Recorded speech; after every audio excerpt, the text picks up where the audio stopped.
Welcome to Talk South Asian to Me, Season 2. My name is Michelle.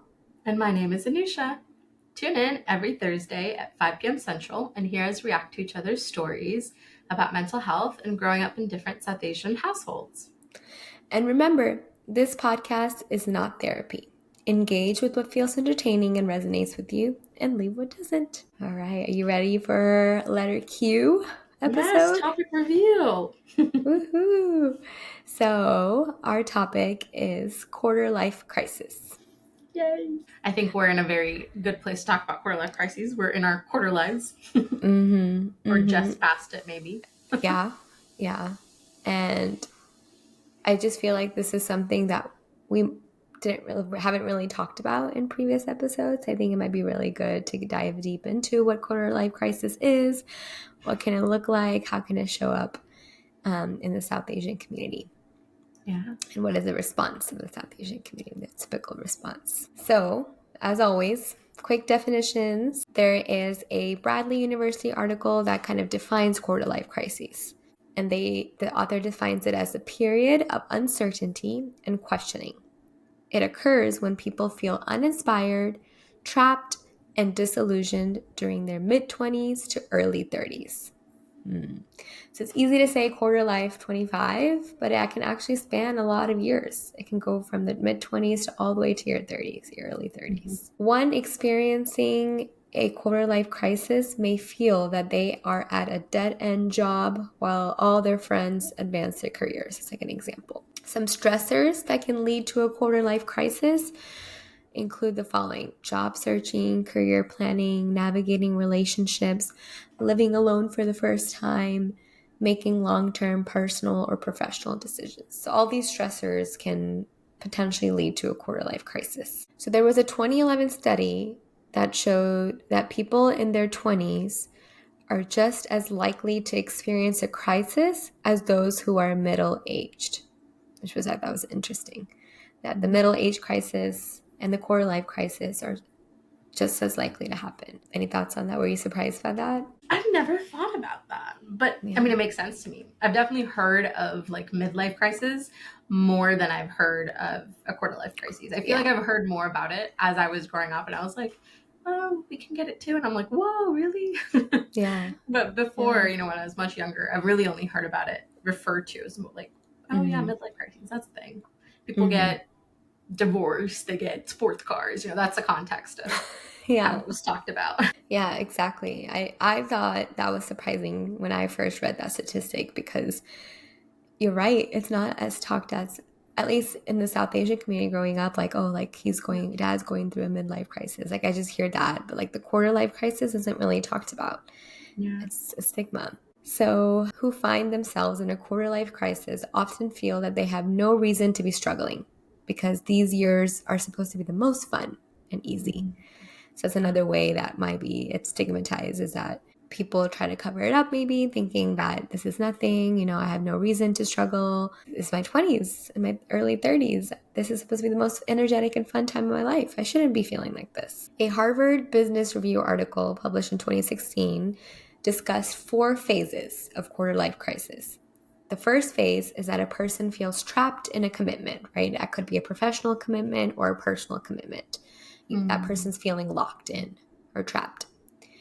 The second phase is that the person decides to end that commitment and now they're feeling isolated. Okay. And then the third, so a change happens, right? The commitment ends and now they're feeling isolated. The third phase is that there's an internal reflection that happens, followed by exploring new and different interest. Okay. So they do an internal reflection and they're like, okay, I'm going to try new things, or a new relationship or a new profession. And then the fourth phase is emerging from the crisis, much happier and with a greater sense of purpose. Okay. So do these go in like chronological order? Like this is 1, 2, 3. Yes. Okay. And it can, these 4 phases can span multiple years. Wow. It's not just like quick, they can, like a person feeling trapped, they can feel burnt out, trapped for a really long time, and then decide to make a change. That change might make them feel isolating. They lose maybe their work friends or whatever that is, like their personal relationship that they might have ended, and then followed by trying new things and then coming out of the crisis. So an example that the Harvard Business Review article provided, and I'm going to quote from it. They say that, for instance, the average age for the onset of depression has dropped from late 40s or early 50s, where it was 30 years ago, to mid 20s, and is expected to drop further. So the quarter life crisis is, conjunction correlated, right, to feeling anxiety, feeling uncertain, feeling self-doubt, feeling depressed. And these statistics and research studies are showing that the onset of depression and the age of it is dropping into the mid 20s. Some kind of correlation here between Mm-hmm. that existential, like, what am I even doing Mm-hmm. with my life, is starting quite young and Mm-hmm. younger. Mm-hmm. Yeah. Exactly. And I like how the author of the Harvard Business Review article shared that the process of going through a quarter life crisis can last several years. It's a painful process, but it's also a growth opportunity because it helps a person build coping mechanisms for later crises in the life. So sometimes going through that quarter life crisis can help you build coping skills that can support you in later crises in life. Mm-hmm. Like a building block. Right, right. Unfortunately, a painful one. There was a study that was done with 88,000 people that found that people experience a sharp increase in stress in their late 20s and early 30s. So there's a sharp increase in that age range, and then stress levels kind of increase more moderately. So it becomes a little bit more steady during their 30s, like later 30s and 40s. And then, so they remain steady for about 20 years, and then the stress levels drop sharply as retirement comes around. So the stress levels are increasing exponentially in people's 20s, late 20s, and early 30s, which kind of makes sense to me when I was like looking at the statistic. I mean, like the pressures of society, right, of getting married around that age, like late 20s, early 30s, having kids, having to fit some sort of, so societal expectations and that pressure. Yeah. It's very much like a time of transitions and new Mm-hmm. experiences. Exactly. So the change that occurs after the quarter life crisis is attributable to a set of skills we acquire. We learn to develop psychological mastery and to regulate and attenuate our emotions, or to dismiss them instead of dwelling and allowing emotions to take over. So this is going back to how the quarter life crisis can help us, can be a building block, right, for our coping skills. As we age, we learn to put things in perspective, believe in ourselves more, and realize that the emotions that sometimes pierce our chest are temporary and do not have to consume us. Something that we learn in therapy. That's a nice silver lining. Right, right. So, another article that I found was a very well mined article called Surviving Your Quarter Life Crisis Strategies and Support. It was published in August of 2023. And they define the term anxiety and self doubt. It can manifest in different ways. So, things that a person who might experience quarter life crisis might feel purposelessness, an identity crisis, professional uncertainty, relationship stress, fear of missing out or FOMO, indecision, indecisiveness, isolation, and languishing, feeling that your life is empty and stagnant with a sense of apathy and despair. So then there are two types of quarter life crises that the author of this very well mined article shares. There's a locked in quarter life crisis, which is the feeling and obligated to stay in a role despite feeling dissatisfied. And then there's a locked out quarter life crisis, which is not being able to obtain a desired goal. Those are the two different types of quarter life crisis. And then some strategies to help with coping for when facing a quarter life crisis is to engage in self-reflection, such as journaling, alone time, visualization, right? Focusing on what you want and what your goals are. Letting go of expectations, avoiding comparing yourself to others, giving yourself permission to be undecided and to make a change for yourself. Seeking support from friends, family, mentors, support groups, professional counseling. It's a lot of helpful tips. Yeah. So that was a little bit of a mini background and definition of quarter life crisis. And I was kind of doing some research of how it can kind of show up in the South Asian community, or if there are any articles. I didn't find like South Asian specific. I even like looked on social media. If Sure. there's any listeners that feel that I missed something, please send it our way. We would love to maybe read more articles or watch videos about how a quarter life crisis can show up in the South Asian community. But I did find like a zoom out, like Asian American perspective, because there are some things that align. So this is actually a blog. My name is Elizabeth, and the blog article is called "The Asian American Quarter Life Crisis." And so I'm just gonna say some quotes. It's pretty lengthy, but it's a really really great blog article. In summary, the author discusses her quarter life crisis and how she changed careers and is much happier now. So I'm going to share some quotes from her article. So the author says that I've dubbed this that the Asian American quarter life crisis is an intelligent and is example of an intelligent and hardworking 20 and 30 something in stable, well-paying jobs that they detest, but they don't leave. So another paragraph that I really liked from this article was that the Asian cultures tend to be risk averse, to value knowing your place and not rocking the boat. On top of that, our parents came to this country for the sake of financial security and stability, and they inculcated us with the same values. Some of us have been raised to think about our futures for as long as we can remember. It starts with math workbooks, gifted summer camps, endless SAT prep, all of the sake of fabulous college applications, which lead us to the best universities, the best internships, and the best, most prestigious careers, even if they're not what we want, right? Yeah. So, what'd you say? I said that hits home, I'm sure, for a lot of Right, people. right. I mean, it kind of makes sense. When I was reading it, I was thinking about like, okay, like what about the South Asian community? I think it's the same thing. We come, our parents come with a vision and a dream for us, and that dream could be really rigid of like what career you should do, and it's all intentional, well intentioned most of the time for having a better life than the parents, the caregivers that brought that child into this world. But not always that is the right answer when it comes to keeping that person happy. Right. Yeah. Because it's a whole other person that you can't account for their values and their preferences. Right, right. And I agree how, like, even I think the South Asian culture is also risk averse, right? Like, you just need to know where you are and not rock the boat, because stability is something that wasn't a commonality for our parents. So when there's stability, you can't move from there. Like, there's no room for indecisiveness, uncertainty, instability. Stability is the answer, whatever that definition is. Yeah. Yeah. And I think that can also stem from, like, if we really thought about it, probably like intergenerational trauma, right? If our parents and their parents before them didn't really feel a lot of like stability, Right. whether that's financial or emotional or, what have you, then that rigidity and those expectations, they're going to rely on these rules to have like a semblance of control. Right, right. And I think with a quarter life crisis, because again, it's not talked about as much in our like wider society, but also in our South Asian culture, just like mental health in general, right? And then bringing in quarter life crisis, I think a lot of people go through it quietly. Sometimes it takes longer to heal from it or come out of it because of that. I think sometimes it can be devalued, right? When someone is feeling uncertainty or doubt.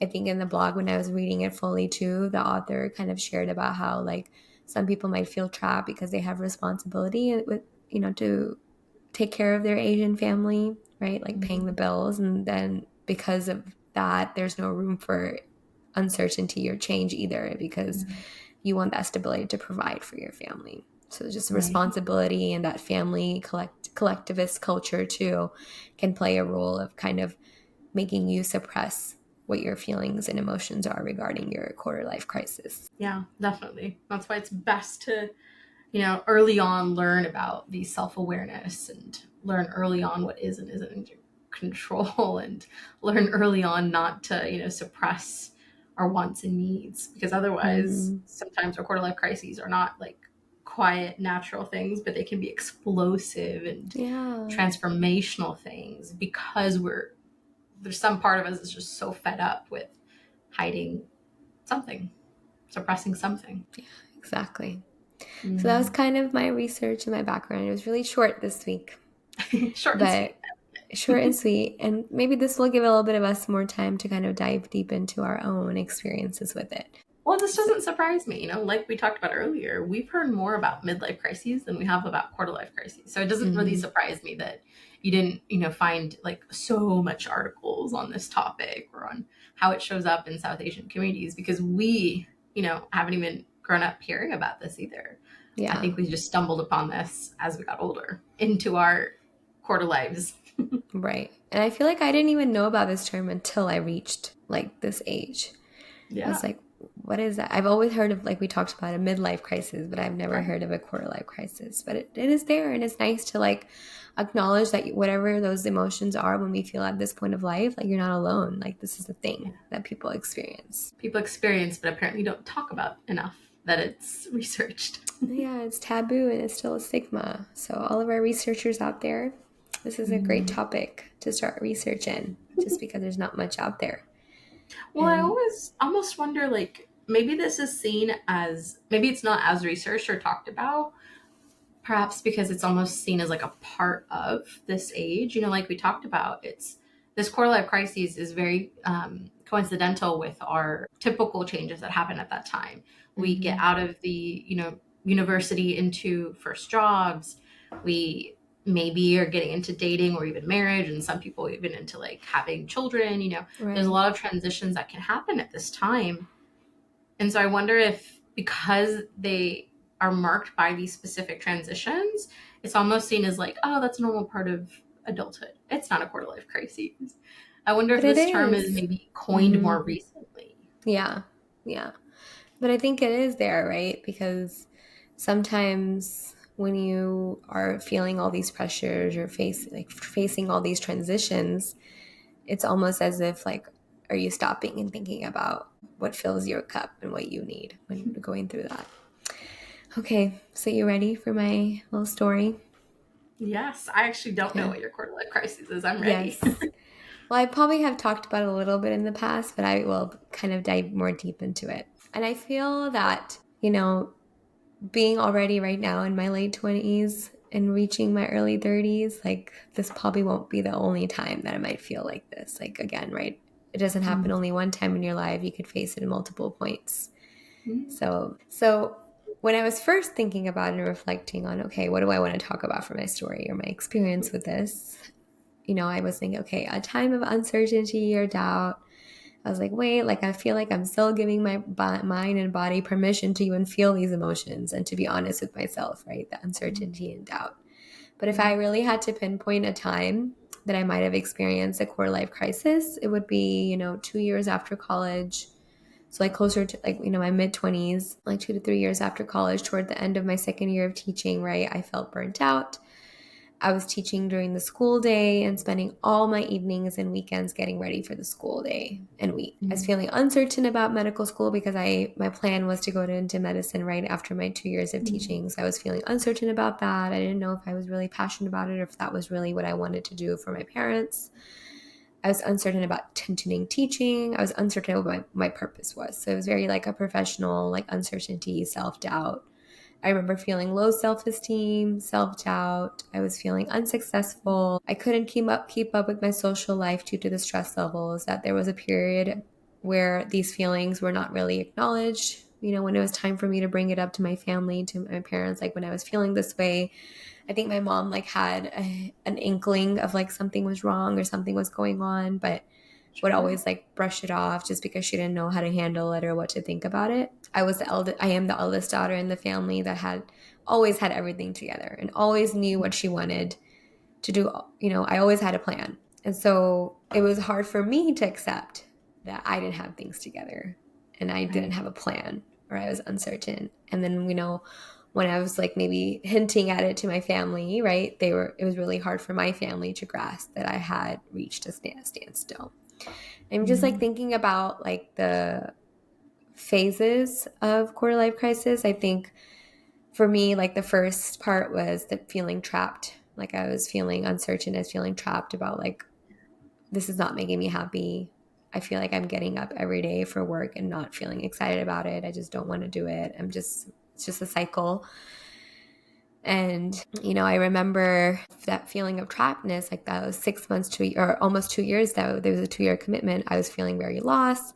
I didn't feel like I was doing something that fulfilled my purpose.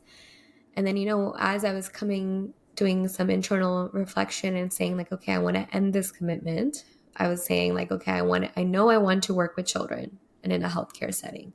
And I didn't think that medicine was the way to go. And so I kind of I told myself like, okay, I'm going to not teach. But there was like a period of time of me trying to figure out like, what do I want to do then instead? Like if I'm not going to medical school, if I'm not teaching, what is it going to be? And that time really felt isolating because there was no one really that was in that same situation at that time. I felt alone, isolated. It wasn't until I did a lot of internal reflection and I focused on what fills my cup, was like looking into new interests, new careers, and asked myself, like, what are some things I'm doing at that time that made me happy and how can that help me answer what I want to do? And so when I realized how much I enjoyed volunteering at a children's hospital and child life volunteering was really exciting, I learned more about child life and being a child life specialist. I was like, okay, like this is a change, but like this might be the answer. And I'm sure you know this, right? Child life as a field is not really known in the South Asian community. I feel like I always sometimes get mistaken as being a nurse or a doctor, right? People asking me medical questions when I'm not a medical provider. But so it's not really well known in our community, having to explain it over and over again.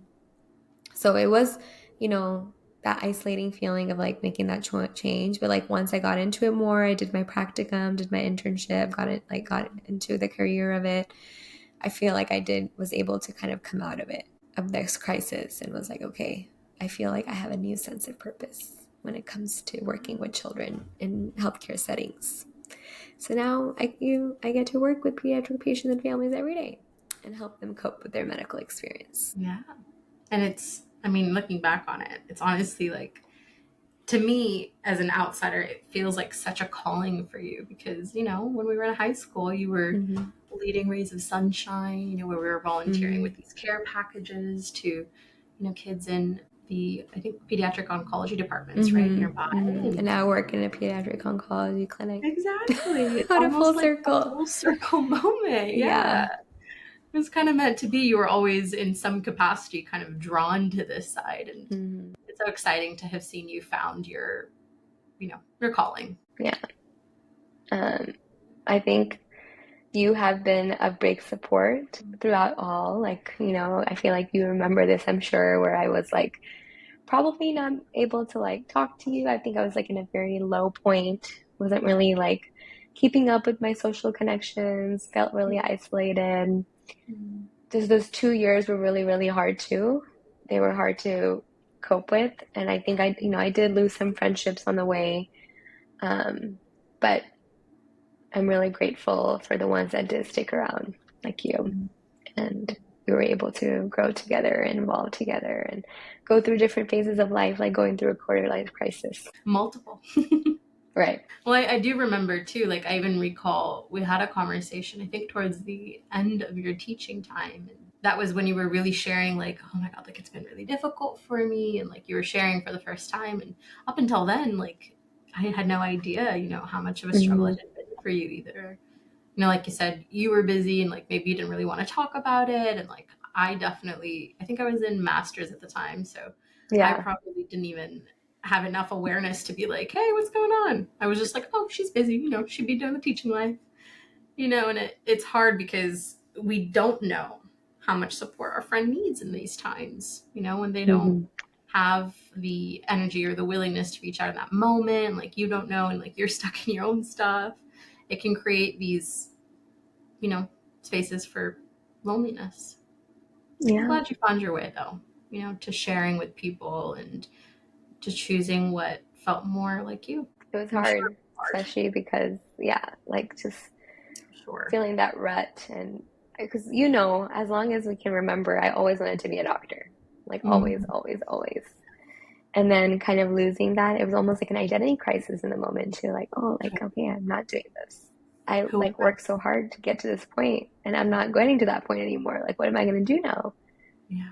It really does feel like an identity crisis in these moments for sure. And it's like, it's such a hard journey, though, not just this identity crisis of it, not just the hardship of doing something that feels so misaligned for you, but just a combination of all of that, plus the isolating, like no one's going to really get it. It's Right. so hard, those moments. It really can Mm-hmm. feel so, so difficult to get through. It can really feel Yeah. difficult to see the other side. But I'm so Mm-hmm. proud of you for sticking it Thank through, you. finding your way. Thank you.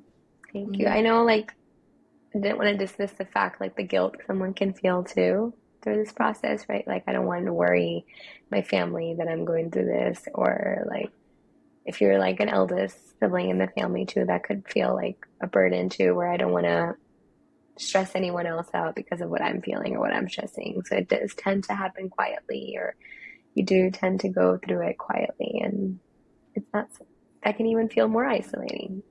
Yeah, totally. Yeah, that's a really big one that can really create that distance, is not reaching out. Mm-hmm.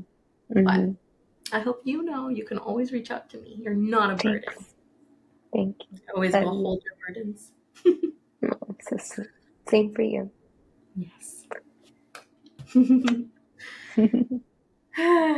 Yeah.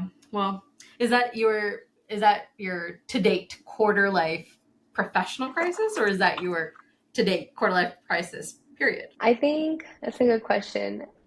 I would say like quarter life crisis period, but I Okay. wonder if I'm like entering a new phase in my life where I'm just starting to not like questioning like what's the point of this or why am I doing this, but more like okay, like how can I grow like in my personal relationships, my professional relationships, how I can move forward and evolve. So not Yeah. really a crisis, but just like that itch to keep Reflection. growing and Mm. keep moving forward. But it could be another crisis in the future, which we can do a part two later. Once that Maybe happens, this is a it's just brewing interesting that, crisis. well, yeah, well, it's just interesting how we're doing this in this part of our lives too, like this episode. I think it's good timing. Yeah, I We're agree. right in the thick of it. Yes. Okay. Was there anything else you wanted to share? No, I think that's it. That's my story. Thanks for sharing that. I definitely knew a part of it, like you said, but I had no idea, some of the internal dialogue that was happening for you. And I just want to go Hmm. back and I want to squeeze the crap out of that Michelle and be like, talk to us, we love you. Oh, love you.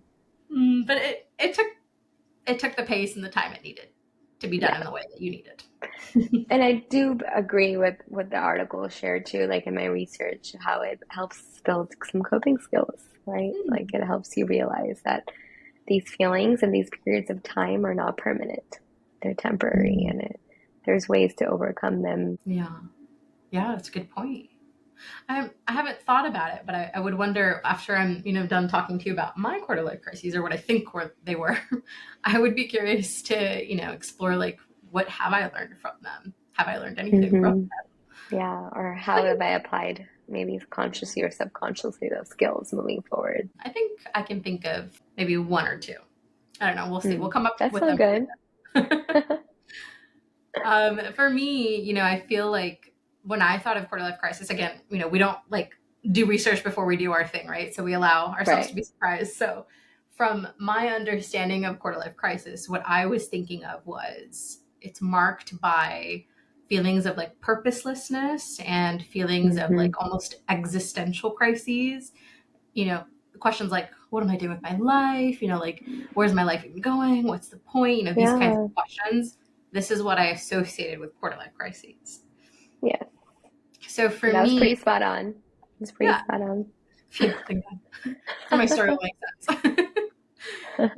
I feel like for me, the first time I probably felt this way was right after I graduated. As you know, we literally graduated. I didn't even walk, and then I went to India to get married. Hmm. Yes, So I that remember happened that. really, yeah, happened so fast. We graduated, we got married, and then we moved to a whole new city. We did our schooling in Houston in different schools, and then we settled in Austin initially. And so I had no like professional network, and I only knew really you as a friend at that time Yes. there. So for me, again, we made some interesting choices that I would not make if I could do it over again, which was we moved to a whole new city before we got jobs. we were just like, yeah, we're married. We want to not, be at home or like look for jobs. It's fine. We're going to figure it out as we get there. 10-10, do not recommend, but that's what we did. And what that meant was we were basically trying to find jobs in a new city where we had no contacts. And it was fine, for him, like it took a little bit of a while maybe, but he was able to find a job fine. But for me, I really struggled because my entire career being a therapist, especially in the beginning, is based on your network, is based on your referrals. And Right. to top it off, not only did I not know anybody in my network here in Austin, but I also didn't have like a very traditional internship. I did career counseling at Rice University, and it's a little bit atypical for someone who wants to be in private practice. So I felt a lot of like directionlessness when I kept getting rejections of, I don't think you have the background we're looking for, or, things like that. And so for a really long time, I wasn't able to find the right fit for me. And even when I was working with somebody in private practice, that supervisor and like my boss wasn't the right fit for me because they were pushing me to doing things that that's not like the population I wanted to work with. That's not the skill I wanted to be building. But I didn't know any better. So I was like, I'll take anything. And so I was, trying out anything, and that scarcity belief did not work, because when you operate from scarcity like that, the universe is really kind of pushing you and being like, no, no, no, stick to your guns, do what you want to do. But I kept getting pushback, from my boss. So I was really just all kinds of stuck, emotionally, professionally, and I was feeling very much like, oh my god, like what is the point? What am I doing here in the city? What am I doing with this job? I'm not even getting clients, I'm not getting experience, I'm not going to do what I love. And then to top it off, if you remember, we worked briefly together as, RBTs, doing RBT therapy. And Yeah. I don't know if you remember this, but I particularly struggled with it. And there were times when, I would go home, like literally just in absolute tears. Like I would have to hold it in until I got into the car, start bawling, and like call mom or like call, Adi, and just kind of be like, it was so hard today. And I was just like bawling my way home. And it was really, really hard. So I remember, that if I had to really put my finger on it, that was my first moment where I felt like I'm supposed to be this adult, but like, what am I even doing with my life? I'm not doing the kind of job that I wanted to or I thought I would be doing. And it just felt almost like hopeless, at that time. And so it was a kind of a big decision, but I was like, okay, screw this. Something's got to change. So I quit, the RBT job. I quit working with that supervisor, and I started working with, the supervisor that I actually ended up with, and game changer, right? Because it really did align when I said no, no, no to all the things that weren't right for me. And I waited to say yes. It was the right fit because I learned so much from her, and it was exactly what I wanted to, be doing in the first place.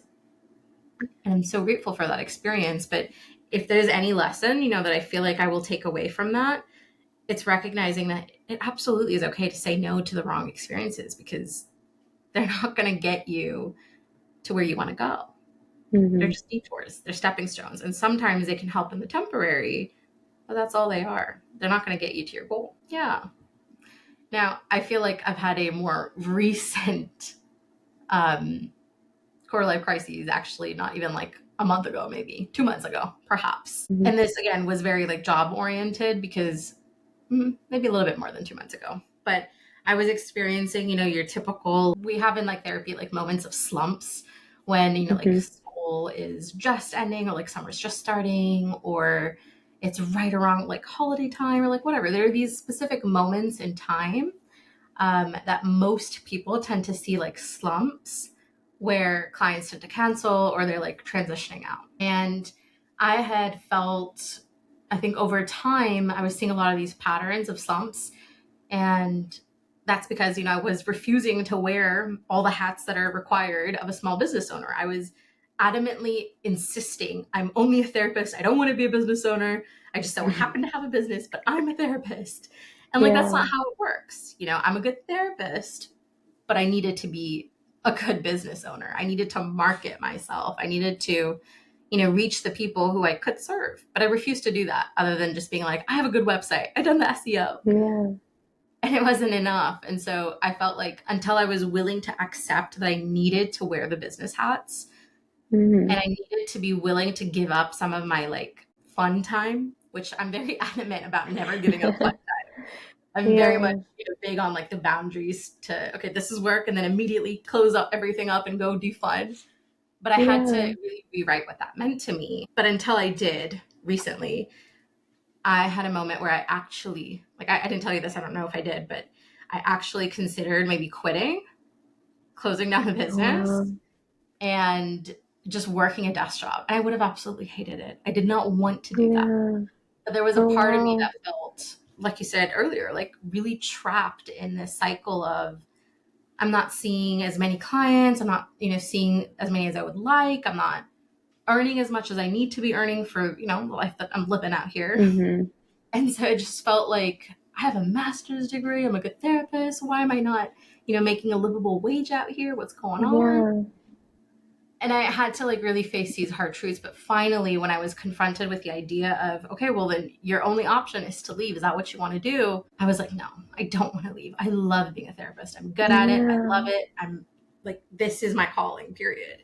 And Yeah. so finally, I was able to accept that that meant I needed to be more than just a therapist. I needed to be a business owner. I needed to be a Yeah. marketer. I needed to do all these other things. And so once I was able to do that, like now, my schedule has been really, really full. I don't like I'm getting Wow, that's consultation awesome. calls. I don't know where to put them. I'm like, I don't have space. Wow, that's amazing. I So know, proud of yeah. you. And during a Your typical efforts are school, paying off. Yeah. yeah, exactly. And who knew? All I needed to do was get out of my own way. But like, it sounds like it was important for you to go through that and like Yes. so you can really put your 100% of your energy into this. And Yeah. and now it's fruitful. Yeah, That's exactly. amazing. I did need to go through that to understand the importance of what this job means to me. It's not just a job, it's a calling. And I needed to give it that same level of effort in a different way than just about my specific, tunnel vision of I'm just a therapist. No, to Yeah. be a therapist, I need to have my business, flourish as well. Yeah. Yeah. So I feel like it was a necessary lesson, and I did need to go through it. I'm just maybe a little bit peeved with myself still. Like it took me about 2 years or Yeah. so to get to that lesson, but we got here. You We got did. here eventually. I was thinking about it, and I feel like a lot of our quarter life crises typically tend to revolve around our jobs, which makes sense. Yeah. We spend so much time of our life in our job that that's probably where we'll, see some of our crises. But I really thought about it. And I think that if I had to hone in on like a more relationship human side of a quarter life crisis, Mm-hmm. I think what it would be for me is probably, again, like my family moving away, because it did Right. give me a sense of maybe not as strong as my job, but a different kind of like purposelessness within my family, like dynamics of like, Mm-hmm. how do I fit in now into the family dynamics now that my main support systems have like up and left to a whole other country? What Yeah. does my role in a family look like now? How, basically like that social disconnection, even of they're going to be doing things and I'm going to be left out. And like that makes me have these existential moments of like, I've Mm-hmm. always been a big believer that like our job and like these other things, they don't matter. Like I've always been a big believer that the most important thing is like our friends and family, our connections, basically, right? Yeah. Because those are the things that we're really going to care about when we're old and Yeah. wrinkly and just on our Mm-hmm. deathbeds. Not to be morbid, but that's what we're going to care about. And so, because I've always believed that so deeply to my core, that was another like frustrating existential crisis for me is, well, what now? Yeah. What's the point now? And even with like our move to Dallas, right? We talked about how we made the move primarily for like family, because I still do have family here. And I'm glad I did. But for a while, I was being really petty about it too. And I was like, well, what's the point? My parents aren't here. What's the point? My second set of parents, my aunt and uncle, aren't here. And it was a very, like, again, that existential crisis of like not knowing what my purpose was within the family dynamics, and like Mm-hmm. not knowing how my connections were going to be. So I feel like if I really had to hone in on it, I would even say that's like a mini version of a quarter life crisis for me that I had for Yeah. almost like a year and a half there when they moved. around specifically relationship Yeah. quarter-life crisis. And the way I handled it was probably destructive-ish. I kind of pulled away. I wasn't taking any initiative on like calling. I would kind of just wait and be like, I don't know, why do you call? I was being That's very fair. destructive and petty about it. But yeah, I feel like I'm finally on the other side of that. Maybe there's still a little bit of pettiness left, but I've always had a little bit of a petty streak. I'm not proud of it. It is what it is.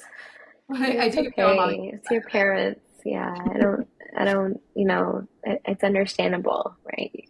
It's okay to be selfish in that. Like you want your parents nearby you. Yeah. Yeah. Exactly. So yeah, I feel like if I really thought about it, these are, I think, what I can identify as quarter life crises, if they were even that. I think they were. hmm Yeah. I would count it too. I think the feeling of purposelessness or feeling trapped is kind of arbitrary, right? Like I think it could really go into any aspect of our life. And Mm. so I appreciate you kind of sharing like a professional and personal side because I think quarter life crisis can happen in any aspect. And I'm so proud of you for overcoming, the more recent one, all of them, but like, I didn't know about the more recent one and I'm really proud of you for coming out of it. That And was a tough one. you're on the other side and you have a new sense of purpose, a line of people that want to be your clients, which is awesome. I'm so proud of you. Thank you. I'm proud of So myself too. amazing. So You did amazing. good, Misha. You did. You did. And I want to take that Anusha that was, contemplating about walking away and tell her, like, she's made for this. And I know how much she loves this and I believe in her. And I'm so Thank proud that you believed in her. Thank you, darling. I know, honestly. But it Yeah. was really touch and go for a while. I was very, very much in a very like stuck, Yeah. trapped place. I was like, oh, Yeah. there's just no way out of this. This is just how it is. I just have to live with this. And I was, again, very much stuck, scarcity Yeah. mindset. Yeah. Yeah. And I think you make a good point. Like sometimes when change is brought onto us without our control, that can lead to a crisis too. Like, your parents deciding to move away. Um, Yeah. I think that's very valid, where, it can cause an emotion, it can cause stress, it can lead you to kind of question, okay, like, where is my place in the family now? How am I going to communicate with the family? How am I going to share, like my Milestone. happiness and sadness? Yeah, my milestones with them. Like, what is that going to look like? How often we're going to visit each other? I think those are all, that's very valid to that what you would count that as a life crisis. It felt like one, at least an internal crisis at the very least. Mm-hmm. Mm-hmm. I can resonate with that, and I know I've talked about this in previous episodes, but I've also talked about it with you personally too, like after getting married and kind of that shift in relationships, that symbolic shift that sometimes is in the South Asian culture that can be hard of like, okay, like now that you have these two families that you need to spend time with, how do you navigate that? How do you Yeah. make sure that you keep spending time with your, family that you did grow up with? Yeah. So I think that's for me too. I feel like I would count that as well. And that's something I'm still like in the middle of kind of figuring it out, being Yeah. newly married. Yeah. Still figuring it out. And of Yeah. course, you have it a little bit, a little bit harder because like both families are within like distance for you, hmm And My one's family's closer are than the other. too far. Yeah. True. Yeah, Yeah. that's true. Yeah, that's fair. One of them is definitely closer than, your One's down parents. the So street. And then, the one's parents I not grew up with the are like cities. 3.5, 4 hours away. So that's more tough to visit them. That's true. And that again But makes not the same that as your dynamic situation, different. not on the other side of the world. Yeah, I we've am got privileged in one that way. halfway across the country in California. We've got the others all the way over in a different continent. It's funny how these things work out, but Yeah. we It's crazy how like life just happens. Like who knew the little Anusha and Michelle in 12th grade who knew? would be going through these life transitions now. I did not know we would be here. I did not. Right. But you know what? I think it does teaches us a lot of like resilience. Coping skills. Yeah. Mm-hmm. Yeah. Yeah. I really It just think was, like my career change taught me how to set boundaries. I know I've said that before, yeah. but like I think that was like the first time I put my foot down in what I want to my parents. And then it Mm, just became easier. yeah. Mm-hmm. The first one's always the hardest. Mm-hmm. But yeah, when you're pushed, to that trapped feeling, it almost becomes like this is a lesser evil, I'm going to have to do it. Yeah, exactly. Pain, but through that pain, we had survived like little Hmm. phoenixes. And I think it's really important to point out too, like, these quarter life crises that we call, right? They're not permanent. They're temporary, even though they might feel like they last a long time, and they can last a long time, right? They can be Yeah. several years, but there is that fourth stage where you come out and Yes. kind of have a newer sense of purpose, no matter Yeah. how you get there. Yeah. Totally. And I bet I'd be willing to bet that if you, not you, but like in general, us, if we were more willing to be like aware, like self-aware is, Hmm. and curious about like what is really happening, what is this trying to tell me, and like I bet if we were really willing to be open to Hmm. that, we might be able to get to the fourth stage a lot easier. I think it's when we resist, that's when it prolongs. Hmm. Right. The internal reflection really helps us move forward. And I wanted to point out that I think the reason why, like, quarter life crisis or midlife crisis or anything, like, Mhm. it's just another mental health topic, another mental health aspect of our lives that's just not talked about. It's not acknowledged, Mhm. right? The uncertainty and the feeling of self doubt or purposelessness, there's just no room for that when you have so much responsibility to take care of your family or pay your parents' bills or your family's bills or, you know, making them happy, wanting to people please them. All of that comes into play. Yeah, definitely. Yeah, and I think I almost wonder, like, I have to imagine that if you're that suppressed, though, that you do go through a crisis, but it would be Right. very explosive. And I almost wonder if nobody considers that a crisis because, again, you know, like we were talking about, right? It's such a time for milestones. And plus, if you're that suppressed and you like totally blow up, maybe that's not even seen as like, oh, that's just a quarter life crisis. Maybe that's seen as like a, whoa, that's a real deal. What's happening over there? Yeah. I have to imagine that in some way, shape, or form, even, you know, as the South Asians go through them, even when we have these obligations and responsibilities. I'd be really Right. curious to know how other people see it, though. And I think, like, just us, our culture being a collective's culture, like the purposelessness that you might feel as an individual kind of it gets overshadowed by the purpose you have to serve your community or your family. That's a good point. Like, Yeah. I almost wonder, like, okay, yeah, I don't feel happy about this job or this role that I have, but I'm doing it for my family. I'm doing it for, to support my family or to make them happy. And I Yeah. think that's the key, right? Like, that's what gets dismissed is that your individual needs, your individual feelings, your individual purpose kind of gets overshadowed in this collectivist culture. That's a really good point. Yeah, as long as the job isn't absolutely soul sucking, I imagine it's quote Oh, I'm unquote just easy enough working. to hold Yeah. on. Yeah. Yeah.